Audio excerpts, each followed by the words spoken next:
I know it's just preseason. It's just preseason. But that was a lot of fun. And it didn't feel like the preseason either. We've had a chance to sleep on it. We've had a chance to think about it. And I'm still excited. Let's get to it. It's time for Locked On Magic.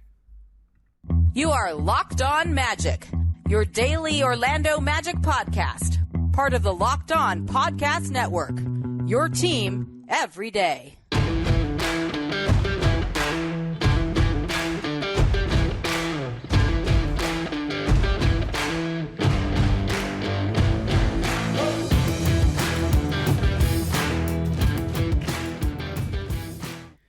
And you are indeed Locked On Magic. Today is October 12th, 2022. My name is Philip Rossman-Reich. I'm the expert and site editor over at OrlandoMagicDaily.com. Of course, follow me on Twitter at PhilipRR_OMD. On today's episode of Locked On Magic, boy, did we have a lot of fun last night. The Orlando Magic defeat the Memphis Grizzlies 109-105. But in the process, we get to see the Magic play a close game, win a close game late, with everyone's starters on the floor, and just looked like all those pieces came together. Everything that we talked about. If we have, there's still trouble, don't get me wrong, but if we have games like last night, this is going to be a really, really fun season. We'll get to all that coming up here in just a moment. But first, we want to thank you again for making Locked On Magic part of your day every day. No matter when you listen to us, whether it's first thing in the morning, whether it's right when we upload, we truly appreciate you making Locked On Magic part of your day every day. Remember, there's a great Locked On podcast covering every single team in the NBA. Just search for Locked On and the team you're looking for, the Locked On Podcast Network. It's your team every day. Once the season starts, this is going to be the game recap portion of the show. If you're new to Locked On Magic, welcome. We love you. Welcome aboard. Game shows will follow a pretty strict pattern. Recap the game, get the nuts and bolts of what happened, go through the box score, and then draw out a larger point that kind of fits the game into the rest of the season. And so this game Tuesday is just a preseason game. I will repeat that phrase so many times. It's just a preseason game. But man, it did not feel like a preseason game. This game felt more important than any game that the Magic have played so far this year, for sure. It felt really important, more important than any game the Magic have played in quite some time. Maybe I'm blowing it too much because this is just a preseason game, but I'm a big believer that for young teams especially, you need moments of belief early in the season, especially with a new coach. You need moments early in the season that really cement, hey, this can work. If we buy in, if we do things this way, we can be very successful. One of my favorite quotes that I've ever gotten from a coach came from Scott Skiles. We were talking to him after the 2016 season, I believe it was. The Magic disappointed that season. They started off 19 and 13, I believe. They were in playoff position in January and just completely collapsed. They finished with 35 wins that year. But in the bigger scheme of things, yes, there was disappointment that they didn't complete the job, and plenty of problems with that team behind the scenes, but they still made some pretty significant progress. And me being the optimist, I asked Scott Skiles, yes, there's disappointment in how you go, but this team was 25-win team last year, getting to 35. That's still some type of success. And I remember, and this quote always stuck with me, so thank you, Scott Skiles, for teaching me a little something about the NBA. Skiles responded basically saying this: getting from 25 to 35 wins is easy. Getting from 35 to 45 is much more difficult. And that is 100% true. The difference between where the Magic were at last year is a 22-win team and a 35-win team. 13 wins feels like a lot, but it really isn't. It's winning more close games. It's having more confidence. It's not being injured. As a lot of people like to point out to me, The Magic weren't really a 22-win team last year. They were just injured beyond belief. But the point I'm trying to get at here is there isn't that wide of a gap between the Magic being one of the worst teams in the league and fighting for Victor Wembanyama and this team with Victor Wembanyama is just should terrify everyone in the league with what they showed in this game. We'll get to that in the second segment here. But the difference between that and competing for a play-in spot, which optimistic Magic fans believe, and guess what? I don't think that's where the Magic will end up this year officially, but I definitely see the universe where that happens. I don't think it's impossible. But that gap isn't very wide. It's going to take moments like this. It's going to take winning games exactly like this preseason game. And yes, I said exactly like this preseason game because this preseason game was different than all others. It's not Passover, but this preseason game was different than all the others. Because this was the dress rehearsal, the mythical dress rehearsal. And why was it a dress rehearsal? Because both the Grizzlies and the Magic put their starters in to close the fourth quarter. With the Magic up by 11, and about 6 minutes to play in the fourth quarter, both teams put their starters back into the game. And that raised everyone's eyebrows to say, okay, this is going to be a finish. This is going to be a lesson in how to finish games. And in some respects, the Magic failed that lesson because Memphis was able to get back into the game. I think the Magic had 91 points at that time. I think it was 91-80. Memphis goes on a 15-4 run, or tie the game at 95. This Magic team still has a lot to learn. There's still a lot of starts and stops. The offense can bog down sometimes. They're still fouling too much. There's still too many. There's still turnovers at wrong times. This team still has a lot of things to get better at. Let's not pretend otherwise. There is still a long way to go for this team. But one thing this team has shown throughout the preseason, and again, you're looking to build on stuff. One thing this team has shown throughout the preseason is that they can rally, they can fight, and they're going to be resilient. They will take these hits, they will take these mistakes, and as Jamal Mosley said, not repeat them, and find ways to still compete. And that's really what the Magic wants to see. When they say accountability, they want their players to hold each other accountable and say, hey, next time do this instead of that to prevent that mistake. But they also want them to be resilient, to take that mistake, forget about it, worry about the next play, make a play, and move forward. This is a game that showed the Magic's increasing maturity. Still got a long way to go. Increasing maturity and their ability to close games because Ja Morant was a fully operational battle station. Struggled through the first three quarters, but in that fourth quarter, he hit the Jets, and the Magic were a little bit helpless against him. Were they playing their full Ja Morant defense? They did some things against Ja Morant that I thought were interesting and different. They were not just playing their base set against him, but yes, you're not playing your opponent quite yet in these games. So it's preseason. But the Magic executed down the stretch in a way that we haven't really seen them execute consistently in a long, long time. Tied at 95, Wendell Carter takes a dribble handoff, or fakes a dribble handoff, drives right by Xavier Tillman, gets the layup and the foul. The Grizzlies tied the game at 95, but they never took the lead. Just want to repeat that. The Grizzlies tied the game at 95, but they never took the lead in this game. Magic led wire to wire. And Wendell Carter had a big part in that, in finishing that game.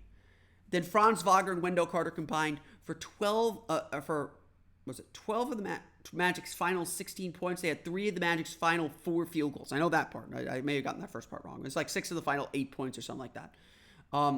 And 3 of the final field goals, running a pick and roll that Memphis could not figure out. And eventually, the game virtually ended with Franz Wagner getting a handoff off of Wendell Carter after inbounding the ball, sizing up his defender, getting him off balance, and stepping back for 3 that gave the Magic a 5-point lead with about 30 seconds to play. Just an absolutely clutch, cold-blooded shot. And then the following possession, stealing the ball from Ja Morant. This was a coming out party for Franz Wagner as much as anyone. He looks incredible. We'll get to that in the box score review, but this game felt important. This game felt big because the Magic won a game in the clutch against a very good Memphis Grizzlies team. Go listen to Locked On Grizzlies. They're feeling pretty good about their team today too. Memphis did a lot of good things, especially in that fourth quarter when they kind of turned on the afterburners. This Magic team still has a lot of work to do, but the Magic won a game in the clutch against a good Grizzlies team. They made mistakes, but did not let those mistakes keep them from competing and keep them from winning. They found their way to win this game.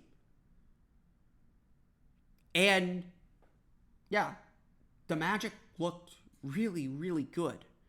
Like all those disparate pieces were finally coming together. This game was fun and exciting, not just because the Magic won a close game, which will matter because the difference between the Magic making or missing a playoffs or being in the play-in tournament or being in the lottery hunt is going to be their ability to win close games. One of my truisms, if you listen to this podcast for a long time, about the NBA is good teams don't win close games, they avoid them. But the Magic aren't at the upper end of that table. I mean, Phoenix, though, was 33-9 last year in close games. So, win close games. Definitely win close games. But the more you avoid close games, the more successful you're going to be. Because close games are toss-ups, 50-50 games. A team like the Magic can beat a team like the Grizzlies if you let them hang around. But when you're in the middle of the standings, when you're fighting and scratching and clawing to get from one level of the NBA to the next, winning close games is essential. And the Magic may have proven that they can do that on Tuesday night. They may have proven a lot of other things. We're going to talk about some of the bigger picture items and how this layered on to the rest of the preseason coming up here in just a moment.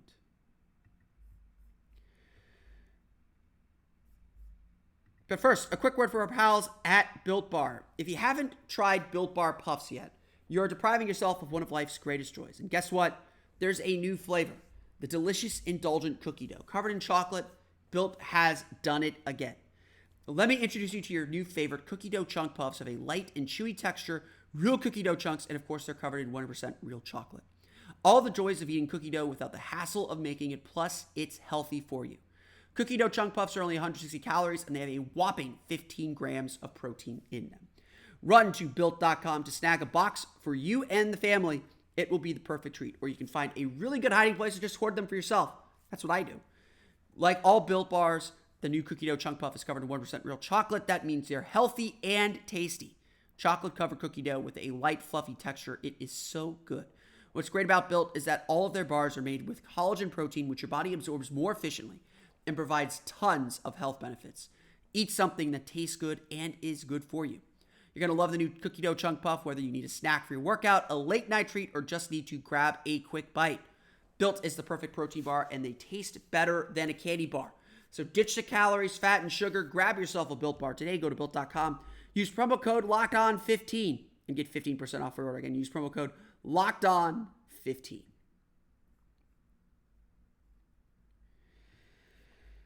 Like I said, this game, it's just the preseason. I know I've said that like 15 times. Maybe I could put a counter on how many times I've said it. I'm not listening back to this. I'm sorry. Maybe I could put a counter on how many times I've said this is just the preseason, but this is just the preseason. So you do have to take some things with a grain of salt and take things for what they're worth. But like I said, both teams put their starters in at the end of the game. The crowd was really into it. Great energy from the Amway Center crowd. A lot of credit goes to them. The players seem to be taking things very seriously. And so, like I said, this did not feel like a preseason game.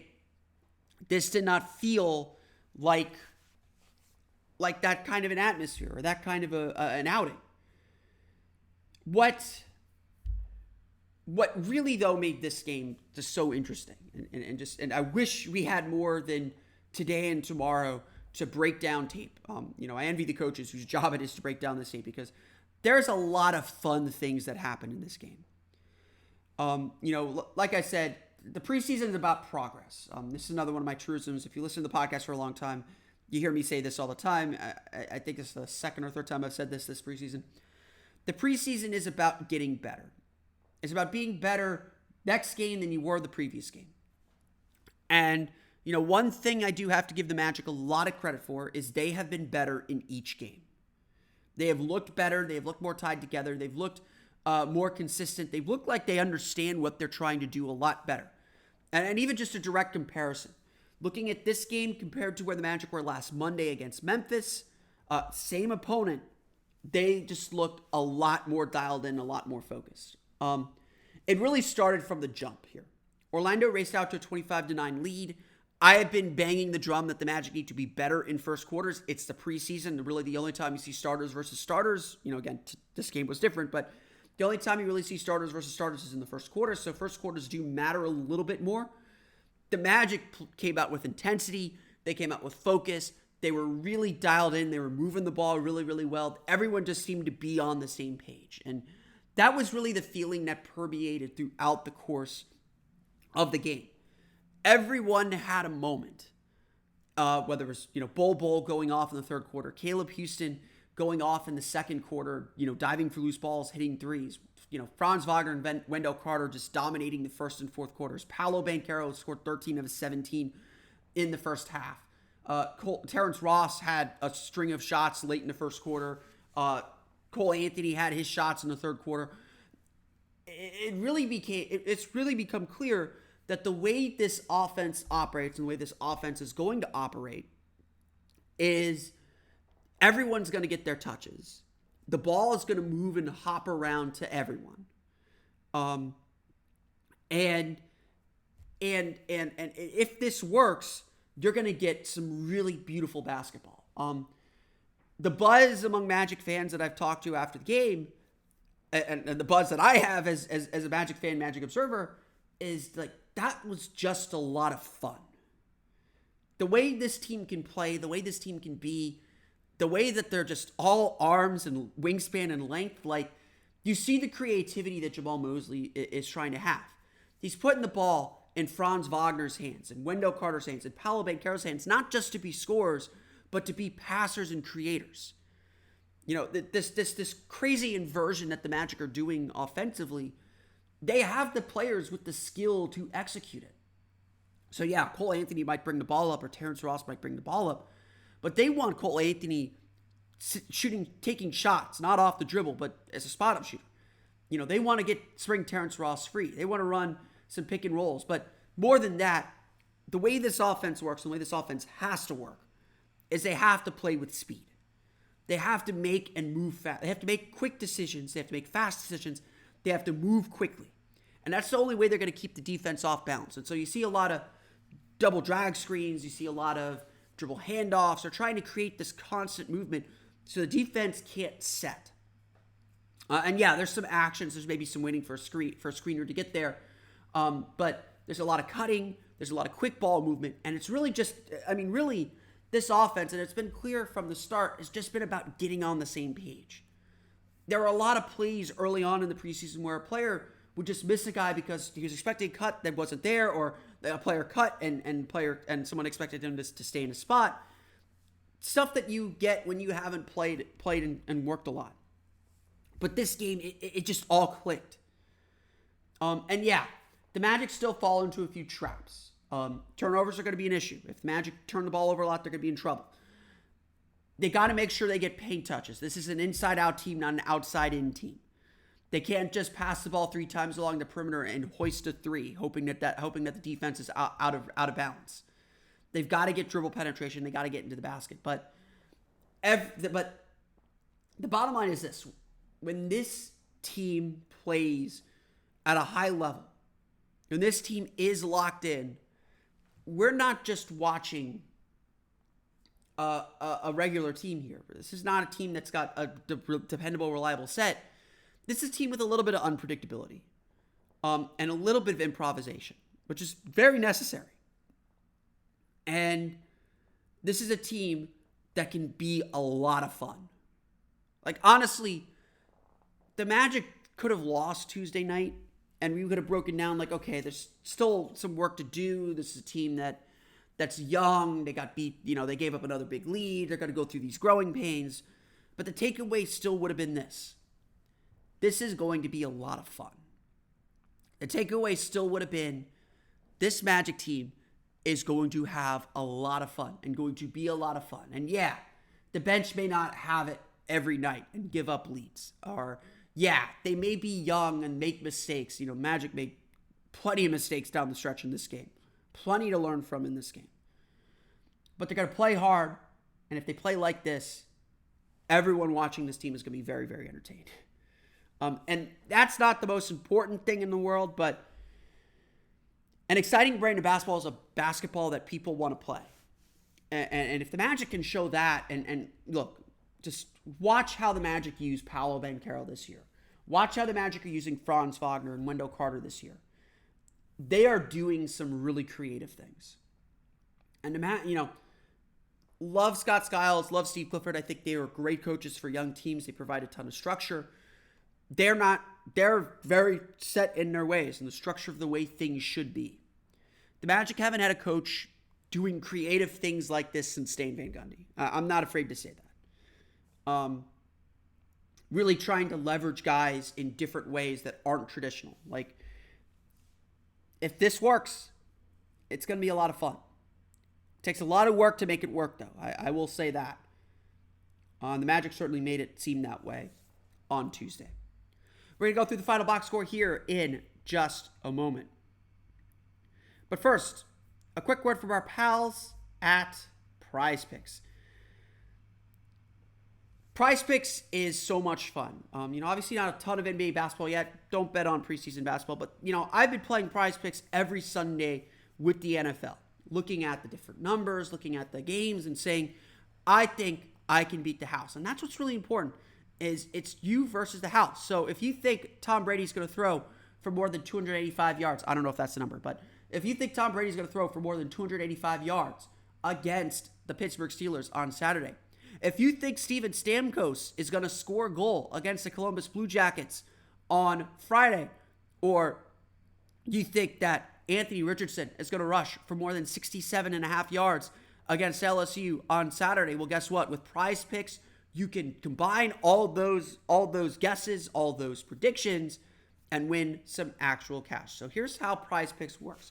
You pick 2 to 5 players, and if they score more or less in their PrizePicks projection, you can win up to 10 times your money on any entry. I've been winning tons of money on this game, and even when I don't get all of my picks right, I usually do groups of 4.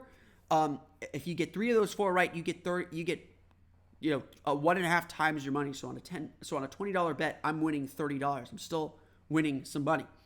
No competing against other people. It's you versus the projections available. So PrizePicks offers projections on any sport you watch, including NBA, NFL, MLB, NHL, PGA, college football, men's college basketball, women's college basketball, soccer, WNBA, esports, NASCAR, tennis, MMA, boxing, disc golf, Euro basketball, cricket, more, and a whole lot more. Entries can be made in 60 seconds or less. It's that easy, safe, and fast withdrawals. It's currently available in more than 30 states, including here in Florida and Canada. Download the PrizePicks app or go to prizepicks.com to sign up and play daily fantasy sports. First-time users can receive a 100% instant deposit match of up to $100 with a promo code LOCKEDON. So if you deposit $100, PrizePicks will give you $100. If you deposit $50, PrizePicks will give you $50. Don't forget to enter the promo code LOCKEDON at sign up for an instant deposit match of up to $100. Again, promo code is LOCKEDON to take advantage of this awesome, awesome deal. As I said, let's go through the box score because I think that's going to tell you a lot about the fun this team had and really dive into the numbers. Orlando has by far their best offensive game of the preseason, their best offensive flow of the preseason. I thought their defense was actually pretty good for the most part too. Definitely still some struggles. They're still fouling a little bit too much.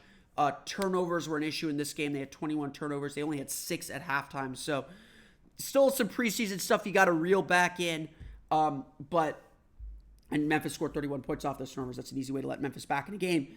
But overall, Orlando just played such a fantastic game. I cannot stress how much fun this team looked and how much fun this team's going to be. Every starter had a plus-minus of at least plus 10.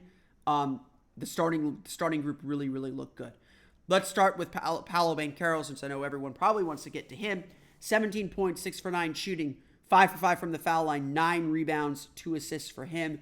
Paolo is definitely still feeling his way through the game.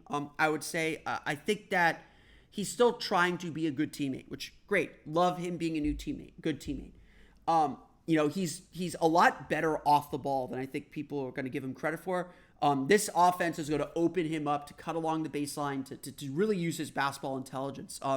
I've seen a lot of the basketball play by X's and O's guys and basketball draft people say, the Magic are using Paolo in ways Duke didn't even imagine to use him, and they're going to unlock a lot more of Paolo because of it.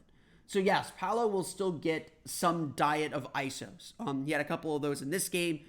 Just looked comfortable hitting his jumper. There was one play in the second quarter where the Magic ran a screen and roll inside the three-point line. It was like an interior screen and roll. It was really interesting.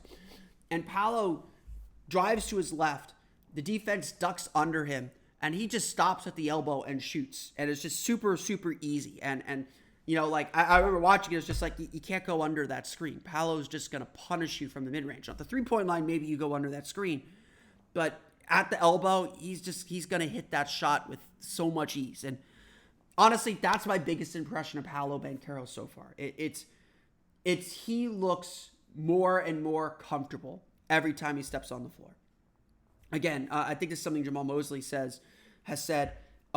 Paolo's looked better each progressive game, and it just all looks very, very comfortable for him. He is getting there. And so, again, 13 of his 17 in the first half, 9 field goal attempts.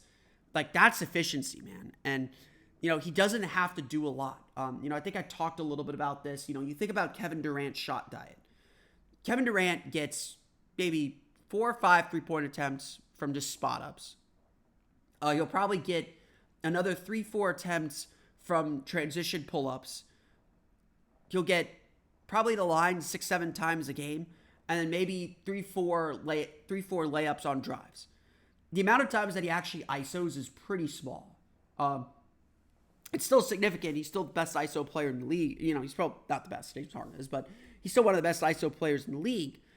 But you don't need to have the ball in your hands all the time to score, is what I'm getting at. So the Magic, I think, are doing a good job spreading out his shot diet, making sure he's getting shots from different locations and in different ways to keep the defense off balance. And he's going to be really, really impressive. I think everyone can sense how good Paolo Banchero is going to be. Honestly, the star of the game to me, though, was Franz Wagner. 17 points, 6 for 9 shooting, 5 for 5 from the foul line, sorry, not 5 for 5 from the foul line. I'm reading the wrong thing. 14 points, 5 for 10 shooting, 2 for 6 from 3, 10 rebounds, 7 assists, 2 steals for Franz Wagner. Franz is really good. He just has the Magic. For everyone who complained that Franz doesn't have the ball enough last year, I don't think that's going to be the issue this year. The way the Magic played this game is they put the ball constantly in Franz's hands. They put the ball in his hands to be a playmaker, to be a driver, to just set everything up. His connection on pick and rolls with Wendell Carter is at another level. We're probably going to talk about. I'm going to write an article about it. We're going to talk about it probably a little bit more tomorrow. The Wagner Carter is just on another level already. And Franz he makes the right play almost every time. He controls his speed really well to keep defenses off balance. He doesn't force things. It all just flows and feels easy with him. And that, to me, is just really impressive. He's a good three-point shooter. He's 2 for 6. 4 of his 5 misses were threes. And honestly, I can live with that. But his passing is fantastic. He reads the game just so well. Like, we knew this after the Spurs game. We just know this in general.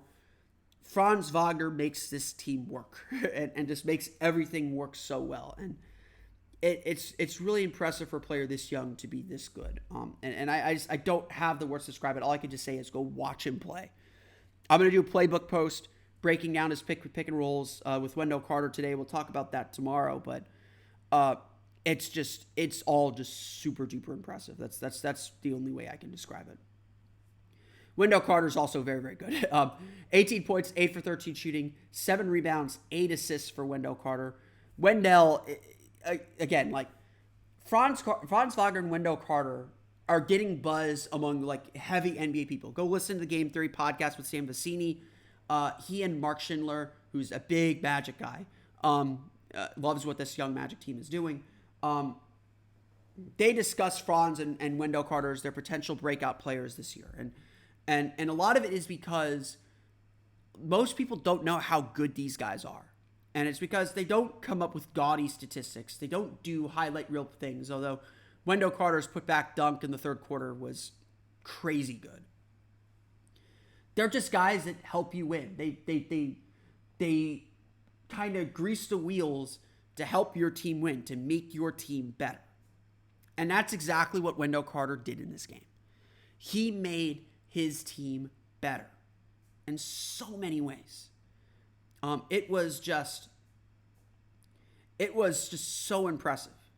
And it's expected. He screens well. He moves to open spots well. He doesn't, for the most part, doesn't force things. Maybe takes a mid-range jumper that he shouldn't every once in a while. For the most part, doesn't force things. Just gets to his spots and executes at a high level. It's just all super duper impressive. It's all super duper good. That's really the only way I can describe it. And Wendell Carter's a guy that makes everything else work. I got to give a shout out to Terrence Ross, 17 points, 5 for 9 shooting, 2 for 3 from deep, 5 for 6 from the foul line. Terrence Ross has had a really good preseason. It's kind of slipped under the radar because we're so excited about some of these young guys, but Terrence Ross really does seem like he took last year personally. He has come back shooting the ball really, really well, shooting the ball very, very confidently, looking comfortable even under pressure. The guy just looks a whole lot better. It looks like 2019 Terrence Ross, which is really, really exciting. The bench did not do a lot of scoring, but there were some exciting things coming off the bench. Let's start with Caleb Houston. 13 points, 5 for 6 shooting, 3 for 4 from beyond the arc. But, we know the shooting's there. We know he's a great shooter. He finally showed it in this game. But that's not what stood out to me. What stood out to me was his defense. His energy defensively was just incredible. He did a great job getting after guys. He got on the floor a few times. He played extremely well.